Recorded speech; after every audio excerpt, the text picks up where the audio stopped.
സജോ ദേവസ്യ കൊച്ചിയിൽ കവിതാ തിയേറ്ററിൽ നിന്ന് ചേരുന്നു.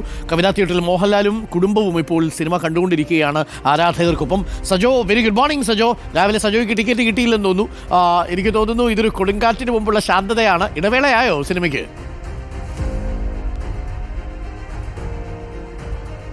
ഡോക്ടർ അരുൺ, ഇടവേളയായിട്ടില്ല. ഇടവേളയിലേക്ക് കടക്കാൻ പോകുന്നതേ ഉള്ളൂ. ചെറിയ കാത്തിരിപ്പ് കൂടിയുണ്ട്. കുറച്ചുകൂടി ദൈർഘ്യം സാധാരണ സമയക്രമത്തേക്കാൾ ഉണ്ട് എന്നാണ് ഞാൻ മനസ്സിലാക്കുന്നത്. ഏതായാലും ഞാൻ നിൽക്കുന്നത് എറണാകുളം കവിതാ തിയേറ്ററിലാണ്.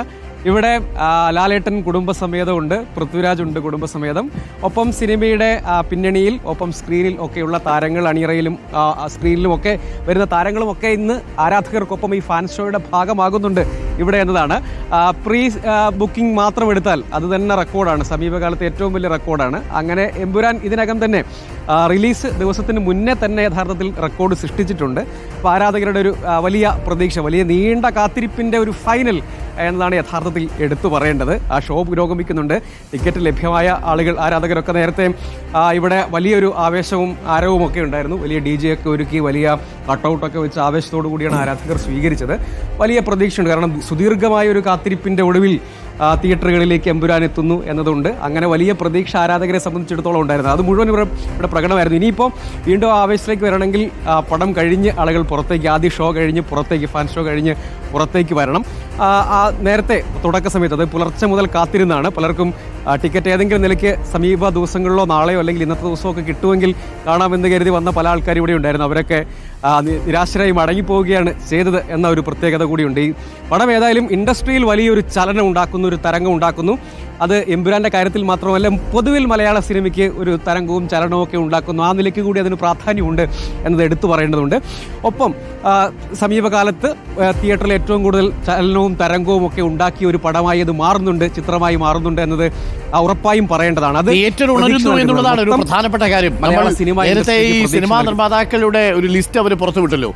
പല സിനിമകളും കാര്യമായിട്ട് ലാഭം ഉണ്ടാക്കുന്നില്ല, പലതും വലിയ നഷ്ടത്തിലാണ്. ഓഫീസർ ഓൺ ഡ്യൂട്ടി എന്ന സിനിമ മാത്രമാണ് കഴിഞ്ഞ മാസം റിലീസ് ചെയ്ത സിനിമകളിൽ അല്പമെങ്കിലും പ്രൊഡ്യൂസർക്ക് ഒരു ലാഭവും പുഞ്ചിരിയും ഒക്കെ കൊടുത്തത്. ബാക്കി പല സിനിമകളും അമ്പയെ പരാജയമായിരുന്നു. ഇതൊരു ബിഗ് ബഡ്ജറ്റ് ചിത്രമാണ്. അപ്പോൾ ആദ്യ ദിവസത്തിൽ 50 കോടി കടന്നിരിക്കുന്നു എന്നുള്ളത് തന്നെ ഒരു വലിയ നേട്ടമായി പൃഥ്വിരാജും സംഘവും കണക്കാക്കിയേക്കാം. എന്തായാലും സിനിമ കഴിഞ്ഞ് റിലീസ്, എനിക്കൊരു ഇൻ്റർവെല്ലോട് കൂടി തന്നെ അഭിപ്രായങ്ങളൊക്കെ വന്നു കഴിയും. സോഷ്യൽ മീഡിയയിലേക്ക് അല്പസമയത്തുള്ളിൽ കമൻറ്റുകൾ വരും. അതോടുകൂടി ആ സിനിമയുടെ ഗതി അറിയാം അല്ലേ?